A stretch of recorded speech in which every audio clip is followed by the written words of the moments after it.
The 1965 Washington quarter holds a unique place in numismatic history, particularly due to the error varieties that have emerged from that year.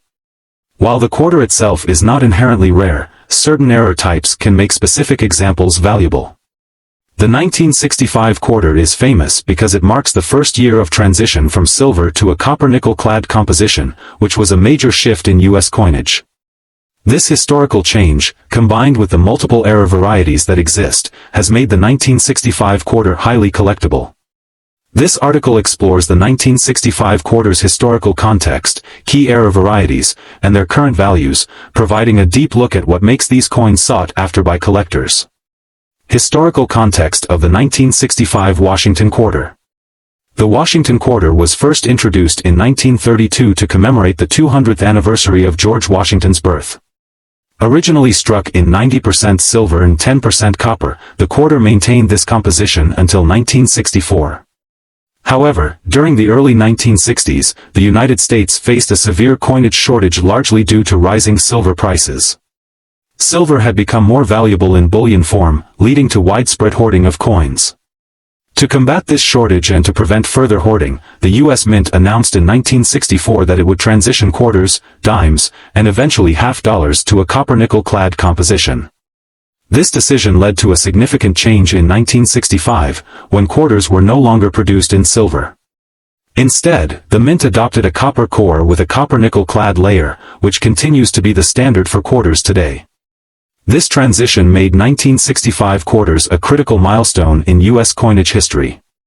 However, it also introduced a range of minting issues that resulted in errors, some of which have become highly desirable among collectors. Key error types for the 1965 Washington quarter. The transition from silver to clad composition involved a series of adjustments in the minting process, which created opportunities for errors. Some of these errors are relatively common, while others are extremely rare, adding value to the 1965 quarter. Below are the primary error types associated with this coin. 1965 Silver Planchet Error. This is the most famous and valuable error type for the 1965 quarter. During the transition period, a small number of 1,965 quarters were accidentally struck on leftover 90% silver planchets intended for 1964 quarters.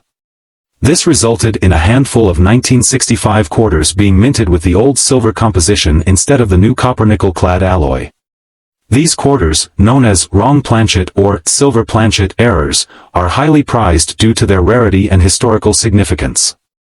Identifying characteristics.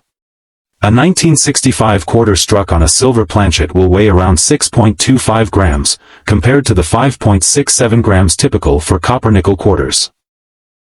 The color of a silver planchet quarter will also be distinctly different, appearing silver without the reddish tinge of copper. Testing the coin's composition, either by weight or through a specific gravity test, can confirm if a 1965 quarter is indeed struck on a silver planchet. Value. These quarters are exceedingly rare, and examples can fetch anywhere from $4,000 to $10,000 or more, depending on condition. The rarity of this error makes it a highly sought-after piece for serious collectors. High-grade examples certified by PCGS, Professional Coin Grading Service, or NGC, Numismatic Guarantee Corporation, typically command premium prices at auction. Clipped planchet error. Another error type found in 1965 quarters is the clipped planchet error, where part of the coin is missing due to an incomplete punch in the planchet. This error can vary in size and shape, ranging from minor clips to significant portions of the coin missing. Clipped planchet errors can occur on any coin, but they are more collectible when found on transitional dates, such as 1965. Identifying characteristics. Clipped planchet errors often have a smooth, curved edge where metal is missing. There may be a blunted, reeded edge in the affected area, with the clip sometimes showing evidence of a Blakesley effect, where the opposite side of the coin may appear weakly struck near the clip. Value. The value of clipped planchet errors varies based on the size of the clip, its location, and the overall condition of the coin.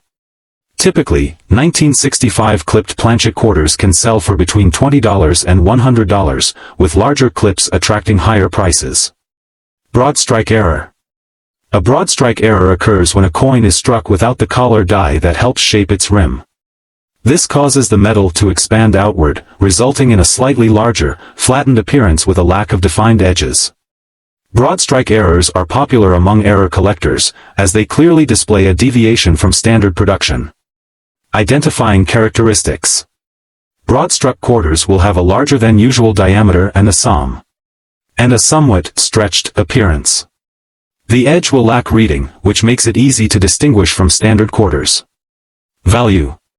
Broad-strike 1965 quarters are less rare than silver planchet errors but are still collectible, typically ranging from $50 to $150 depending on condition and how well the error is displayed. Off-center strike error. Off-center errors happen when the planchet is improperly aligned during striking, resulting in part of the design being off-center.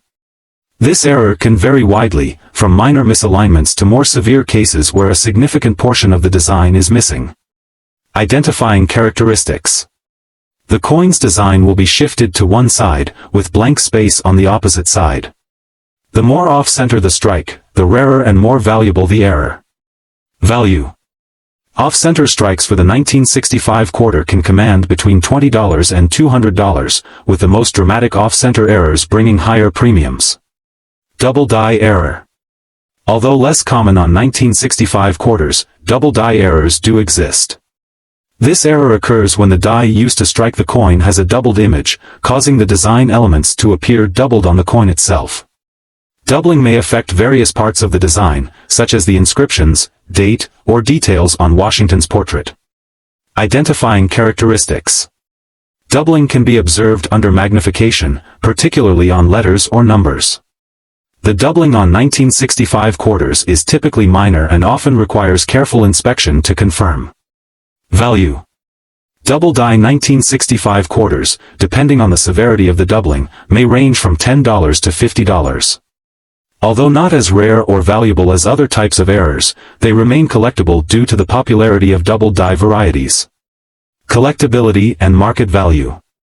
The market value of error quarters from 1965 largely depends on the rarity and visibility of the error. The silver planchet error is by far the most valuable, with only a handful of known examples. These coins are usually authenticated and graded by reputable third-party grading services, as their high value makes counterfeiting a concern. Other error types, like off-center strikes and broad strikes, are generally more accessible but still command premiums over face value, particularly in high-grade, uncirculated condition. The demand for these errors has steadily grown as more collectors focus on error coins. Transitional years, like 1965, hold particular interest due to the historical significance of the composition change. This shift means that 1965 error quarters have both intrinsic historical value and collectability within the numismatic community. Tips for collectors. Authentication and grading. Given the high value of some errors, it's advisable to have rare 1965 error quarters authenticated and graded by a reputable service like PCGS or NGC. This not only confirms the error but also provides a grade, which can significantly impact market value. Weight test for silver planchet. If you believe you have a 1965 quarter struck on a silver planchet, consider weighing the coin.